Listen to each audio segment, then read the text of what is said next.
Our president is manipulating the stock market. Tariffs are wreaking havoc on American businesses, and it's now harder for a large swath of the American population to vote. I'm Mallory Hagan. And I'm Maggie Gelson-Burnett.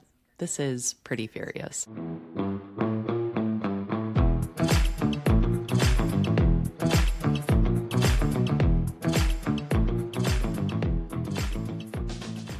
All right, Maggie. What a week.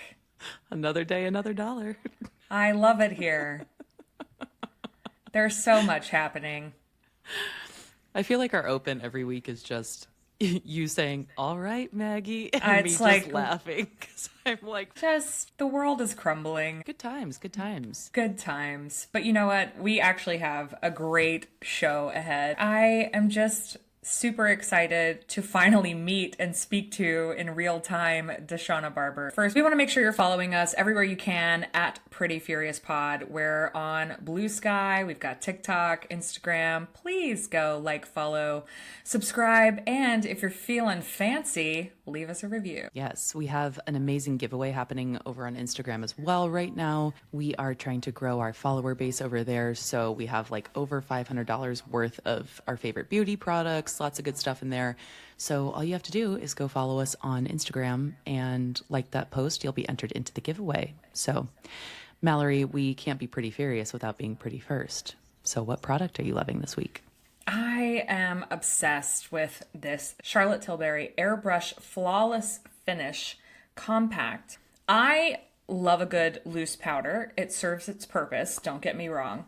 But this has really been taking the cake for me recently because it fits in my purse and it makes my pores look small and my skin look smooth. So that's my product this week. How about you? That's so funny because I literally just ordered that from the Sephora sale. So I'm very excited to try it. My product this week is the Elta MD UV Clear Tinted Sunscreen. So this is SPF 46. This is apparently really good for people who have acne and rosacea. I will tell you that if you are just looking for something that will give you a very light filter on your face, this will do that. Like it literally just takes away my redness. It's really nice. So yeah, I don't necessarily recommend it for underneath makeup because it does kind of pill a little bit, but it's good if you're just doing like a gotta throw something on, some mascara, call it a day. So been loving that. Question. A lot of sunscreens leave a white filter on my face. Does that leave a white filter on your face? No, because it's like it has a little tint to it, a glowy kind of, yeah, it almost looks like a skin tint. All right. In direct opposition to skincare, the headlines this week are absolutely insane. Which one has made you pretty furious? Okay, so my headline comes from NPR. This is from a couple of days ago, April 8th.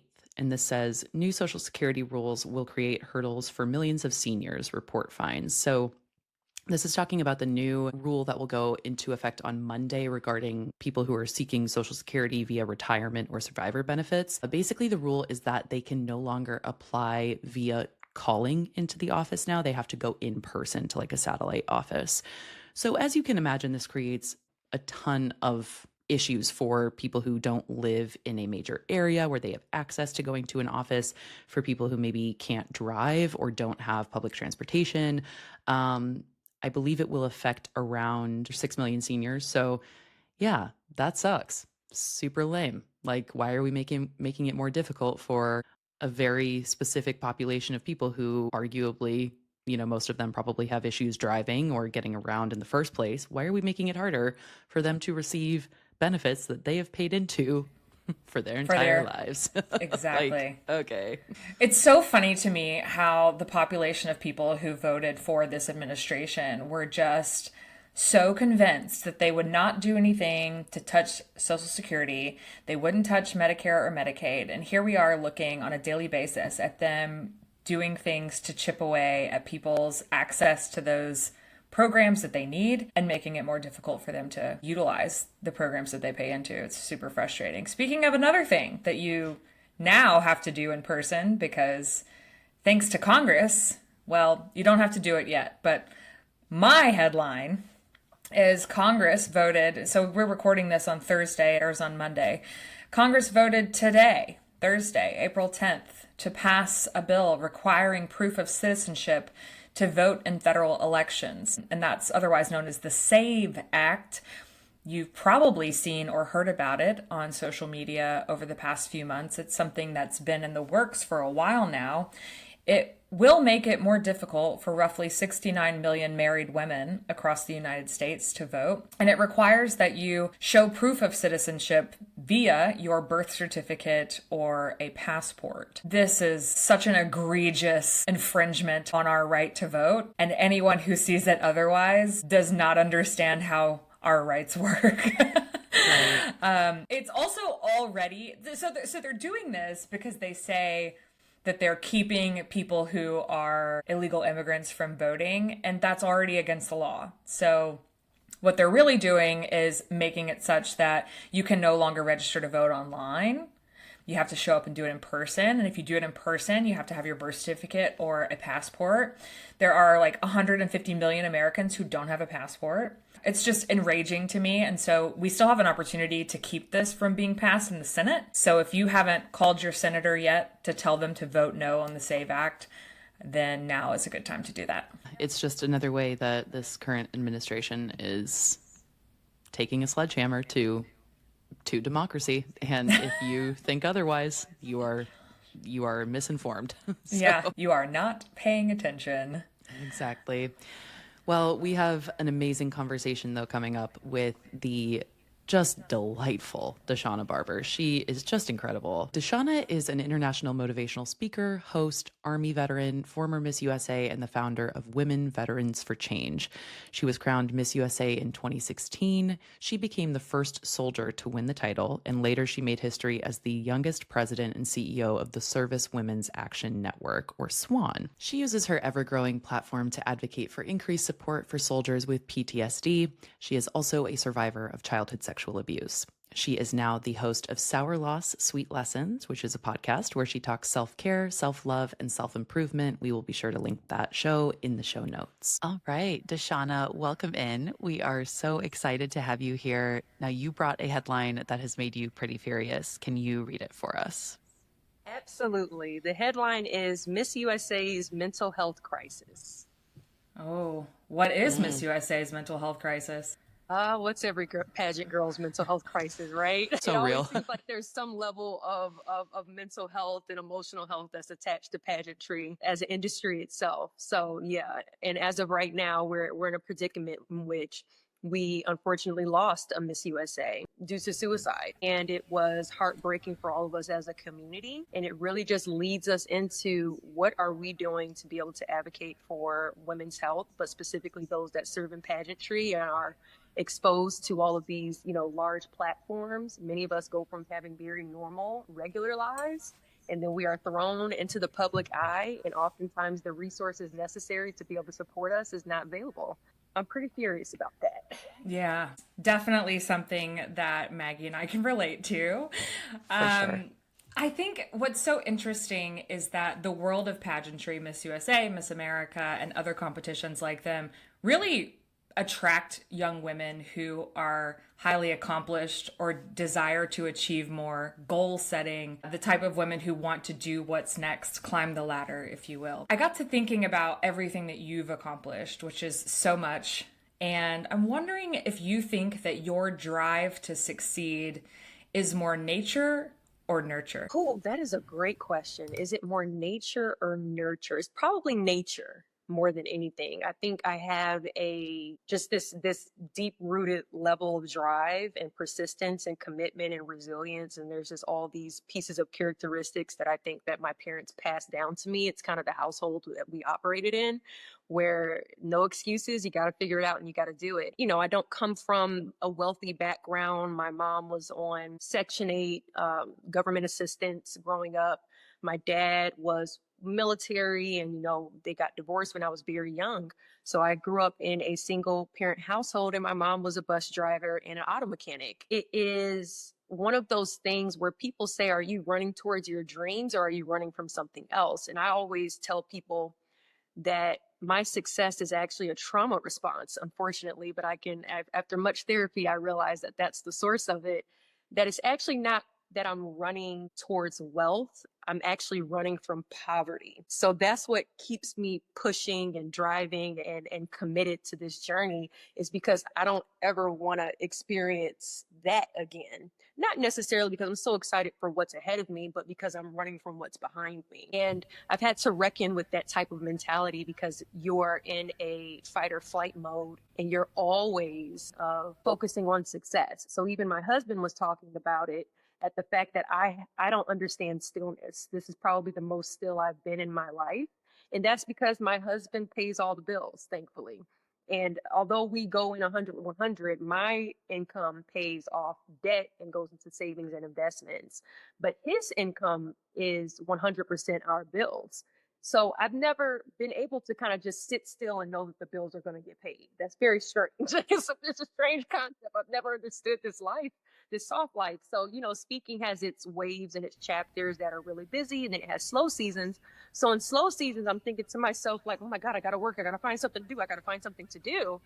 All to find out that no, just the bills are going to be paid anyway. You need to relax. So my husband's always just like, you got to chill. You got to learn to relax. Just watch TV today. It's Saturday. And I'm like, no, I got to find something to do. Let me update my website.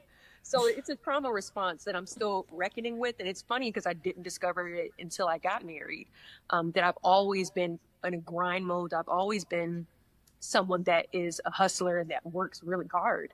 So I don't know how not to work hard. So yeah. Yeah. Stillness is really difficult. I relate to much of what you just said in a lot of different avenues from childhood to now. And stillness is difficult. And I too recognized that when I got married. Peace and For stillness sure. and soft girl life is something we're not used to. So like I sit back and I'm like, oh, he's a provider. Okay. This is great. I'm curious, Deshauna. So this kind of level of ambition and achievement and success can often be really intimidating to men. I know I speak for myself. I'm sure I can speak for Mallory when I say that dating in my 20s, I certainly came across several men who were like, "Oh, you're an achiever at your core." And I am. I definitely identify as that, but I think that really kind of pushed them away in a lot of different ways and was very intimidating. So, I'm curious to know how you think men who were maybe intimidated by your success, how that shaped your 20s and maybe the early part of your 30s while Oh, desiring having a partner and a relationship. oh man. So we're going to run into this like toxic relationships conversation, because when I tell you my dating life prior to getting married has been traumatic. It's been completely and 1000% traumatic. So, and we all know this as pageant girls, that we actually have a tendency to attract narcissists. Why do we attract narcissists? Because we are beautiful women, right? And narcissistic men are individuals that are full of low self-esteem. So to help boost up their ego, they like to have some eye candy or a beautiful woman on their arm. So we attract a lot of very toxic men. Every pageant girl has probably had at least one or two toxic relationship experiences. And it's very sad and it's very unfortunate. But when you add those two combinations together, a narcissist and a pageant girl, what happens is that you run into a position in which these men want to make you feel less than, right? Their goal is to not make you understand how beautiful and successful and kind and great you are. They want to do everything that they can to make sure that you don't know how great you are, with the hopes that you won't attract other men, and then therefore you'll recognize how great you are and you're going to attract another man, and then they're gone. So I have dealt with men that I believe thought that they could handle my success, thought that they could handle the exposure that I have, the platform that I have. And then after a couple months, they realize they can't take it. They can't take it. And I've also experienced men that are so deeply obsessed with the idea of me that they become abusive. And, for those that don't know, and I'll tell, everybody on Pretty Furious, is I've had a stalker for, it's 2025. I've had a stalker for about 6 years now. This number that I have on this phone is my 14th number, and I just had to change it last September. So I have been dealing with crazy exes for a very long time, but a particular crazy ex who still has a storage unit of my items that he's had for 6 years now. Oh So my I, gosh. unfortunately, it's when I tell y'all, if you go on to Cammie Crawford's podcast, former Miss Teen USA 2010, previous host of Catfish, she has an episode called Surviving a Stalker featuring me. We run through the whole situation.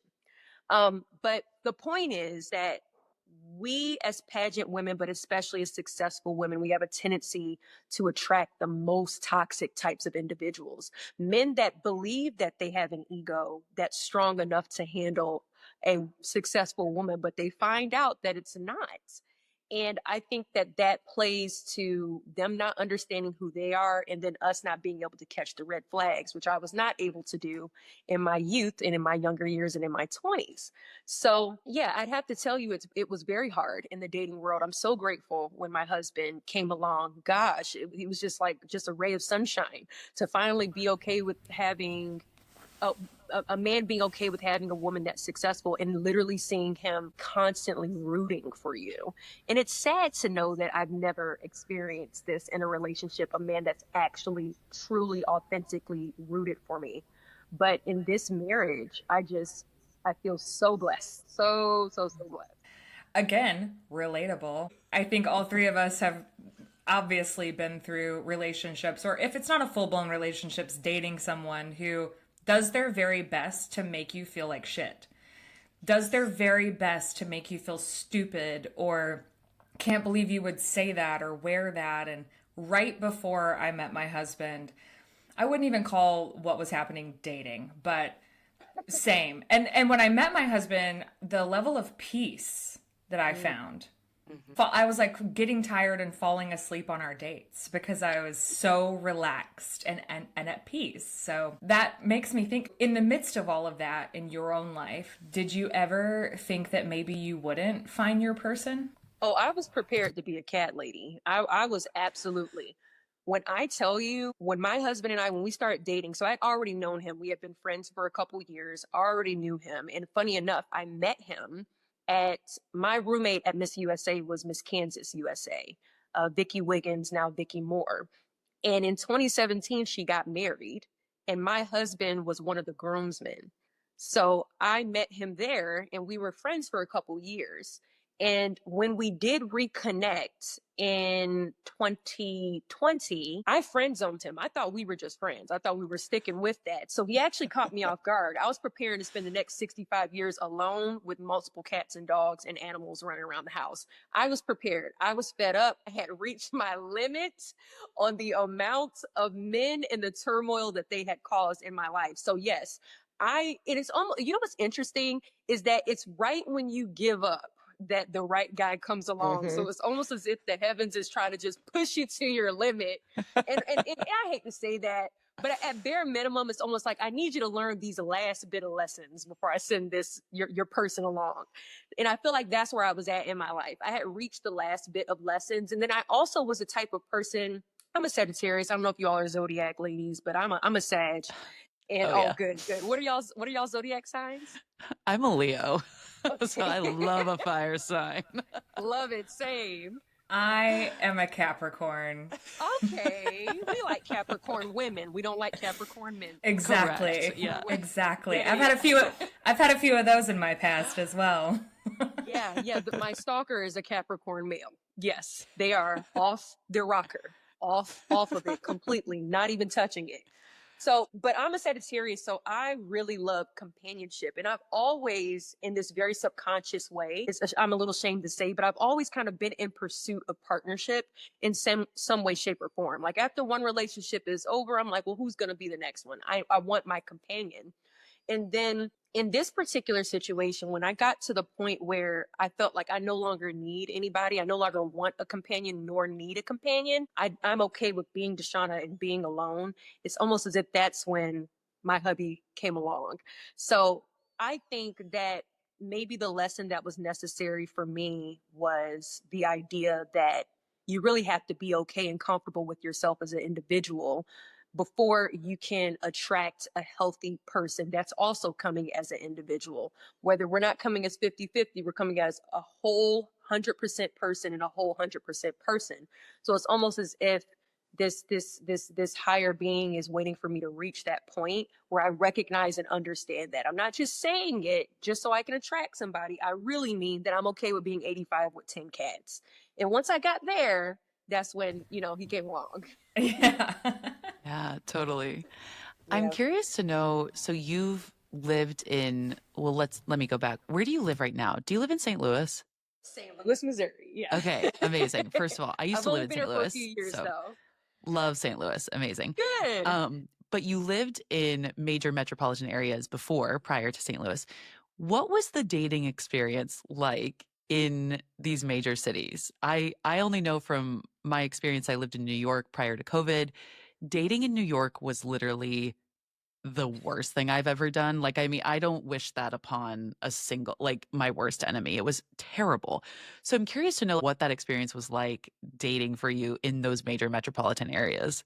Oh, horrible. It's absolutely terrible. So majority of my years were spent in DC. And, in DC, everyone is very career focused. Everyone is very, very, very focused on their career. So all of my friends, male and female, are single or they've been in long-term relationships for like a decade, but no one's married. Nobody. And then I come to St. Louis and literally my husband is the last of his friend group to get married. So it's almost this very differing experiences where when we walk out, everyone is married. Me and him went to a gala with his parents who have been married for 35 plus years.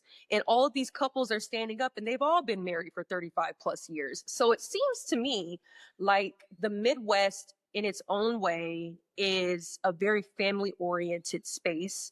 And culturally, everyone is focused on what they can do to be able to create that family dynamic. Whereas some of these major metropolitan cities, everyone's just focused on their career. They're focused on grinding. They're focused on building generational wealth. And I think that that's great.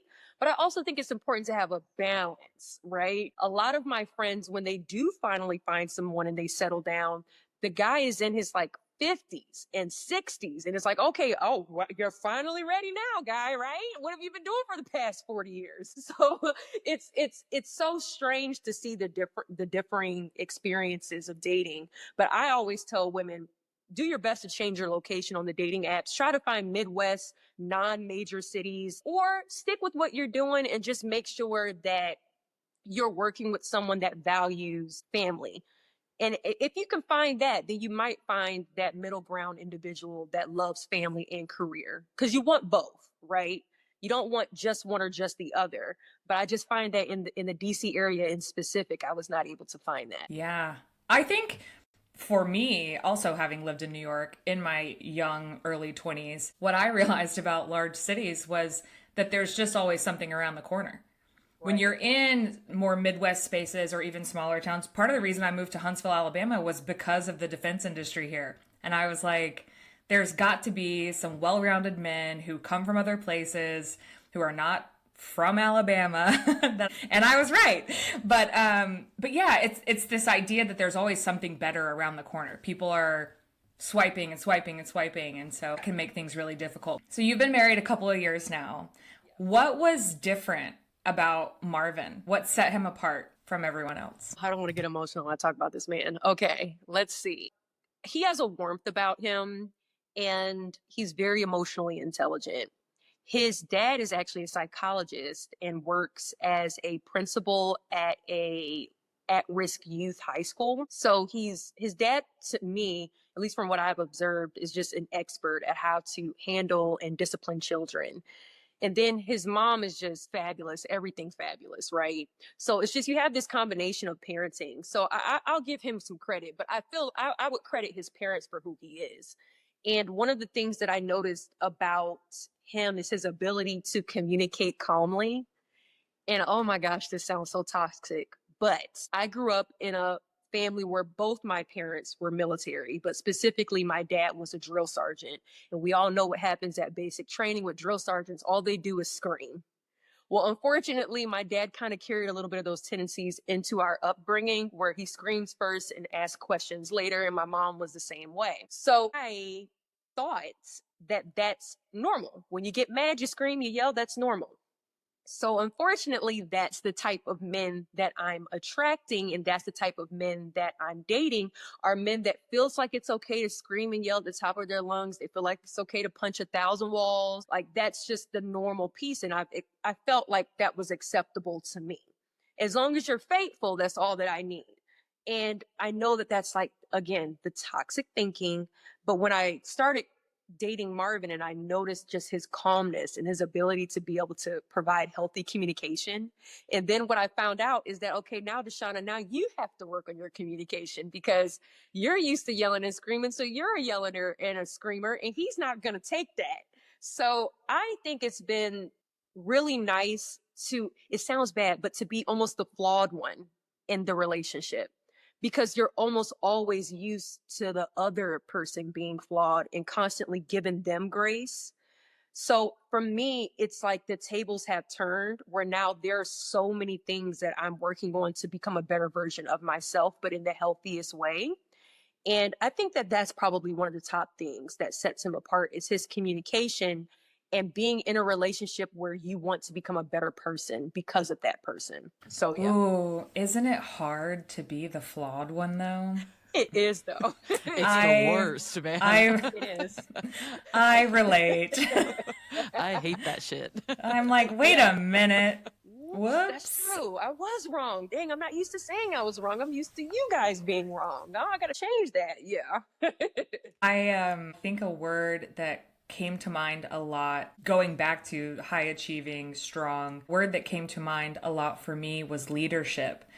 Kevin is such a leader, and I thank him for that because he too communicates well, and it forces me to stop. And I don't like to communicate at all, despite my Capricorn-ness. I like to hold it all in, and then one day I'm like, I'm just done with you. And so he really forces me to sit down and talk about it. So being with men who are good, strong, healthy leaders, I think, is good for us, but also hard because you're like, now wait a minute, I'm used to being the one telling other people what to do. Yeah.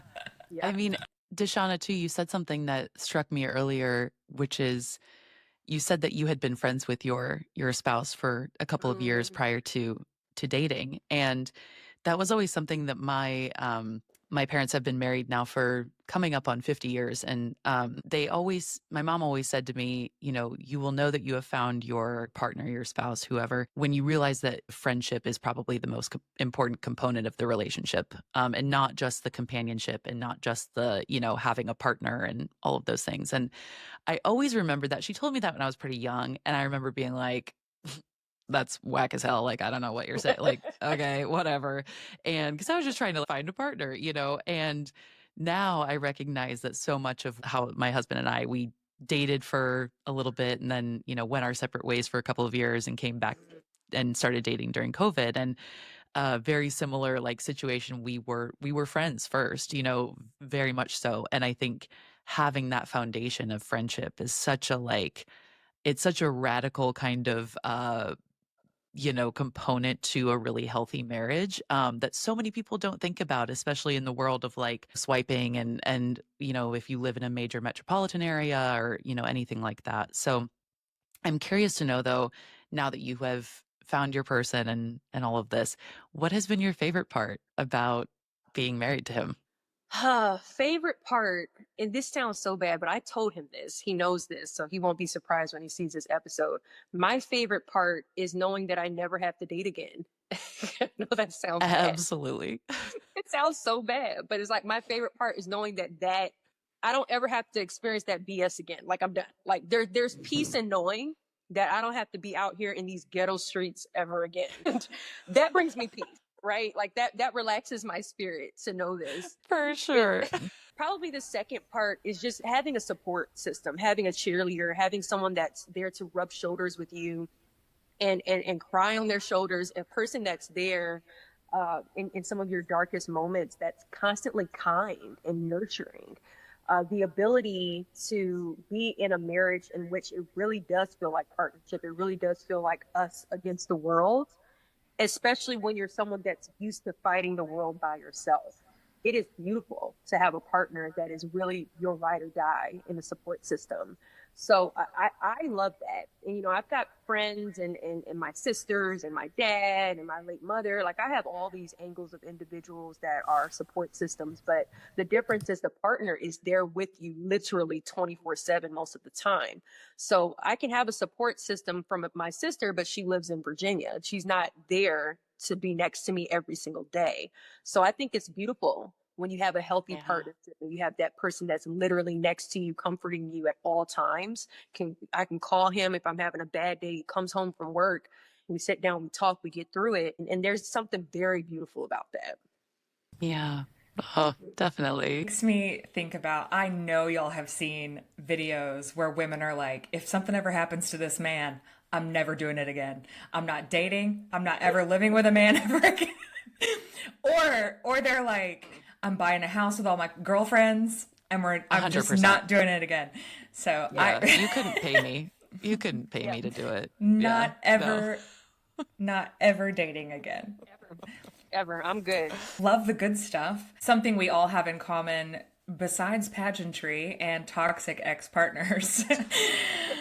What else could it be is unfortunately child sexual abuse, sexual trauma in varying degrees among the three of us. And I started to ask you about this because it's shown up in my own life and in my own marriage. But I'm wondering, as a survivor of childhood sexual abuse, how has battling that trauma in your own life potentially showed up in your marriage? And if it has shown up, how have you been able to work through that together? Oh, so I have a deep level of distrust for men. And that's the one thing that when your first sexual experience is almost torn away from you, and it's something that happens to you at such a very, very, very young age with a person that is supposed to be mine was a family member that lived in our house. And this is supposed to be a family member that loves you, that you're supposed to trust, and they trust you. Like there's this dynamic. So it's like, okay, if this person can do it, then I can't fathom what a stranger will do, what another male individual can do to me. So I've always stepped into spaces already having zero trust for men. And that has been my therapy and the focus of my healing for probably about 10 or 15 years at least. And during that time, I've been trying to reckon with forgiveness. And I've also been trying to reckon with how to love properly and make sure that when I see my partner, I don't see my abuser. And because of the fact that I've put them all under one category, and the category is men, and they're all in that one bucket, I have to find out ways to still honor my inner child who um, does not see safety in men, while also recognizing that my abuser is not all men, while also existing in a political climate of misogynistic activities. So it's almost this like dynamic and experience that it feels like it's never ending. And maybe you all can tell me how you're experiencing life right now, but it almost feels like I'm given a reason every day not to like y'all. It's like every day I'm given a reason to be frustrated with men. So, and then my husband comes home and I'm like, this was on the news and I'm mad at this and I'm mad at that. So it feels like this consistent battle that I still honestly haven't figured out yet. I haven't figured it out. And I can go even a little bit deeper and personal with you all because I had a speech in my mother's hometown where my abuser is located. And that's in Omaha, Nebraska. And unfortunately had to see him. So it's also knowing that this person's presence is constantly around me and feeling like I can't escape it. So I feel like you all can relate from the experience of being a victim where you don't want to talk about it. I don't want to make anybody uncomfortable. The family that's around me, I don't want you all to be all cringe and weird. So I'm just going to stay silent, be someone that's sitting in the corner minding my business, or I'm going to smile and hug and try to act like nothing is wrong. And also recognizing the family members that have no idea what happens. And that, okay, we all went out to dinner and y'all didn't realize that you invited my abuser. You have no clue. So it's also this very strange dynamic of never being able to leave it behind. So I don't really have the answer necessarily, because I feel like, because I was just in Omaha literally a month ago, I have not figured out how to get through the healing process fully. All I know is that my focus has been on the reminder that I have individuals like my dad, I have individuals like my uncles, my grandpa, individuals in my life that have proven to me the love that men can show, and that I have to do the best that I can not to box them all into one space, while also recognizing that my husband is most definitely not my abuser, and that he doesn't deserve to experience the residue of the pain of my past. Yeah, that's so good.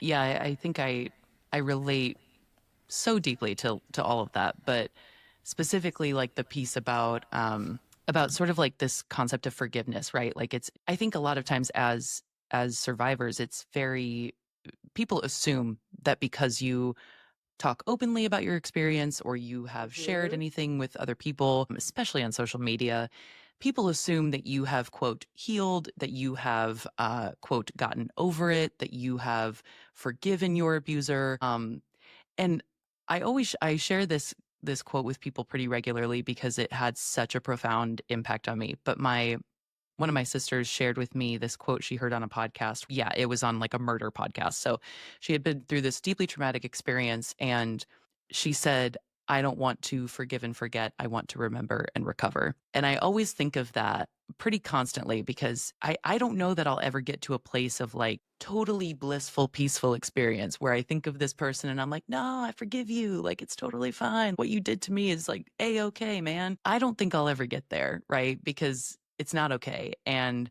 so many of my loved ones had to bear the burden of that experience as well. And also, I don't want to forget what happened because then I feel like that invites in some kind of numbness of the experience, or it removes the experience, or doesn't allow me to exist as a person who went through this traumatic event and I'm separate from it in some capacity. And so the remember and recover always really resonated with me because it's like, okay, I can live with this experience. I don't want to ever forget it because now I know what I can get through and now I know what I can overcome. And I also don't want to ever forget it because it has allowed me to exist in a world where misogyny is always at the forefront of everything that we see constantly. So it's like this kind of holding both at the same time, right? Like we I think survivors tend to be quite good at that because we've had to be. Yeah. For me, my abuser was actually just a peer, another little girl who was experiencing abuse. And so for me, the forgiveness comes for myself in the ways that that showed up in my young adulthood. You know, we all know that abuse translates differently for different people, and how that showed up when I was 17 to 25, 26, I'm not super proud of, but I also have to forgive myself because I didn't know. I didn't know that that's what it was, you know, rearing its head. So I think the issue of any type of abuse, but specifically something that's happened to you that's sexual, is so layered and really can impact your relationships, be it your marriage or your friendships or your relationships with your family. So it's a lot to navigate, and kudos to the men in our lives who are helping us do that. I'm interested, you recently have shared a little bit about y'all's journey with freezing your eggs and the desire to potentially do IVF, and what does that look like for you right now? It's been a little while since you put that out there. Oh, it's just so exciting. You know, my dad is harassing me. He's like, we're going to get the grandkids. I'm like, Dad, please leave me alone. So egg freezing was actually a very comfortable experience. I think everyone can understand the fact that when you're shooting yourself in your stomach with shots or shooting yourself in your buttocks with shocks, that it hurts. It's uncomfortable, it's strange, it's burning. And then the amount of hormonal changes that happen during your IVF process, and it's about 3 to 4 weeks of shots, depending on whatever your doctor recommends. And it is a lot of emotions and all of these experiences. So I felt like it was very beautiful and almost very adulting and responsible of me and my husband to take a step into remembering that fertility is a conversation that we have to have, and we have to look at ways to family plan and put ourselves in the best position to be able to have children. I've never, doubted the fact that being 35 meant that as I get older, my eggs are going to continue to decline in health. So I looked at this experience truly as a beautiful experience, and just the idea of knowing that I have 5 embryos, and I'll tell you all about the embryos. So there's 5, and then we did the genders. So 3 are boys and 2 are girls. I want to use all 5, but my husband is not. He's not. He's like, let's just see. But I keep telling myself that motherhood is something that I am yearning more and more each day. Like, my eggs are twisting in my stomach, just ready to release. And every time I look at my husband, I've been trying to trap him for months, and he's just like, no. But it's so funny because as we move forward and as we mature and adult, I just realized that my partner actually impacts my desire to want to be a mother. Everyone knows that there's not necessarily safety in motherhood, right? Whether it's from, struggles with giving birth or having the support that you need to be able to have a proper household, affording daycare and childcare services, all of those things. But because I look at my husband, I know he's going to be such a great, great, great father. And I know he's going to be a great provider. I know he's going to provide safety for me. It just makes me want to jump more at us. Let's go ahead and get this party started. So my recommendation to women is, regardless of the man, because I planned on freezing eggs regardless. There's eggs and there's embryos. The embryos are fertilized eggs. So always look at ways. If you think there's even a hint of a desire that you want to have kids in the future, it's definitely important to look into IVF. A lot of companies keep very secret the health insurance and all the things that they're willing to provide employees. So just do your research and see what's possible. But I think it's just the responsible thing to do. And for me and for him, we just didn't want to rush the marriage thing. I really just wanted to be me and him and our dog for however so long. And then in a few years, just see when it's comfortable for us. But it was definitely a beautiful experience. The surgery was okay, but my recovery was not as great as I'd like. But it was just something that felt like the right things to do. And now I'm kind of at peace with procreating in the future because I know that I've got eggs waiting. Yeah. Oh my gosh, that's so exciting. I think, I speak for myself when I say I'm in a similar place of, we want children, but we definitely wanted to experience the first few years of our marriage just together and really take that time because it is so special and it is such an amazing time to really build, I think, those foundational pieces of your marriage that are required for a child to have a healthy household to grow up in. So I think that's amazing that you and your spouse have really put so much thought and care into this process that is usually very sped up for people. It's usually a quick process. It's usually something that I think a lot of people actually really don't think a whole lot about. They just are sort of under the assumption that, oh, I'm going to get married and then have children because that's what everyone told me I was supposed to do. So I'll just follow those steps. So I just think it's lovely that you have put so much thought and care into this process. And I think, your children will be so lucky for that. So I'm curious to know what advice you would give to someone who's maybe in a similar position where, and maybe even going back a little bit further, where they aren't married yet and they are maybe still playing the dating game. They're still trying to kind of navigate relationships, but they know they want a family. Aside from taking those steps to freeze your eggs, are there any other things that you really were thinking about prior to marriage that you think have set you up for success now that you're in this position of wanting children? I would say it was always going to be in my brain to freeze eggs.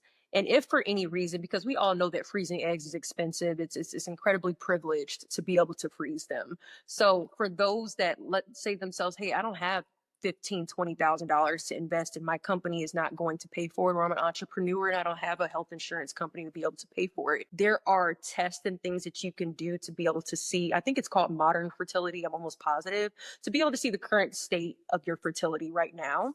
So I think that that's the first step that I would do if you're just curious about, well, let me just see, because maybe I'm healthy. Maybe I have the eggs of an 18-year-old. Who knows? So I think it's good to do some research and be able to see what tests and talk to your doctor to see where you are physically to be able to reproduce in the future.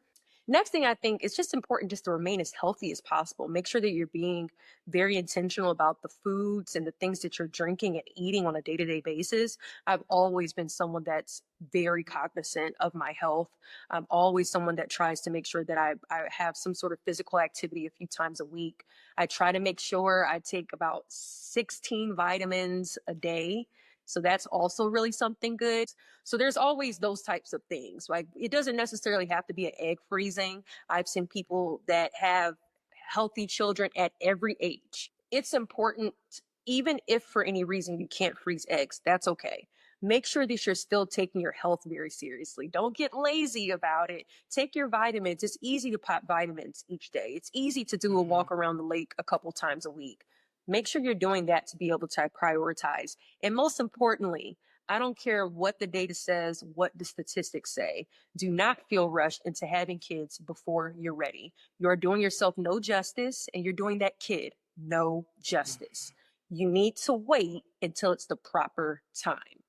And I think that that's one thing that I had to work on in my mind, is this feeling of societal rushing and this push to do something before I'm ready, before I'm financially, mentally, emotionally ready, or physically ready. If I have the right apartment and the right space to be able to raise the children, what school district am I in?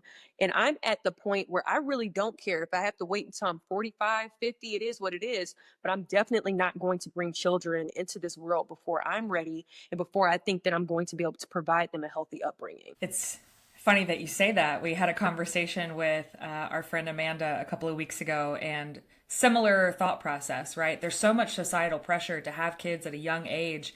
Maggie and I were joking, and Maggie's not even 30, but we were joking. We were joking. I'm 29. I turned 30 in July, but I do feel, I would say I feel 35. Okay. Like, I feel like my siblings are quite a bit older than me. My parents had me at 43. So, like, I feel like I'm kind of like, mid 30s. Yeah. We were joking that, like, I just recently started feeling like an adult. It's been very new. Even though, I mean, I've been paying my own bills since I was 18, but just recently started feeling settled and exercising that healthy communication and understanding my emotions, like all of those things. So now feels like the time to grow my family, but not 10 years ago for sure. So definitely think that needs to be heard over and over again for especially younger women. It's okay. It's okay to wait until you feel ready. And if you don't feel ready, don't do it. So I watched a couple episodes of Sour Loss, Sweet Lessons, and you recently posted an episode a couple of months ago talking about how it's never too late to change. What have you recently discovered is out of alignment for you, and how have you taken steps to change it? I am a reactor. And Mallory, you know this. I am a quick reactor. I am quick to respond. I'm quick to say my opinion. And that has been me for so many years, where I'm very outspoken, and I've always valued the power of my opinion and being very clear and honest about how I feel about certain topics, especially when it comes to things that I care about, whether it's the military, whether it's pageantry, whether it's America, whether it's Black women, whether it's our community, like whatever the topic is, if it's something that directly affects the lives of the people that I care about, I take it very deeply. And, Mallory, me and you had a couple conversations via Instagram back during 2020, George Floyd, Black Lives Matter. And I was the type of person, I'm going to go in here, I'm going to say how I feel, I'm going to blah, blah, blah. And what I discovered throughout those years of being very reactive is that sometimes I'm like, oop, I wish I could pull that back a little bit. I wish I could pull that back. So I've gotten to a point in my life, and that's why I think it's so funny that you said, like, I really feel like I'm an adult now. I feel like that's where I am too. I feel like my frontal lobe took a little bit longer to develop, but now it's here. It is here. It's thriving. And in truth, I don't react anymore. Now I sit back, I keep my opinion to myself most of the time. Now I don't want any problems really, but if it's something that's serious, I'm okay with re-recording something 10 times over. I'm okay with being very specific and particular with my words. And I think that that's what comes with adulting, having a large platform, making sure that you're being intentional with how you're speaking.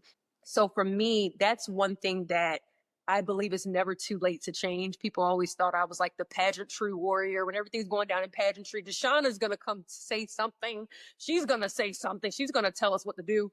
And now I've been crickets. I've been crickets. I will speak when I want to speak or if I want to speak. Or I'm just going to wipe my hands clean of it, because honestly, one thing I've realized is that not every fight is our fight. Now, that's another thing that I've also had to recognize. And that's something that I've been changing, is I no longer want to be the warrior for everyone's problems or the problems of specific communities. I don't want to be the go-to of Deshauna, what's your opinion? I kind of just want to stay out of it most times because I've just grown out of certain spaces.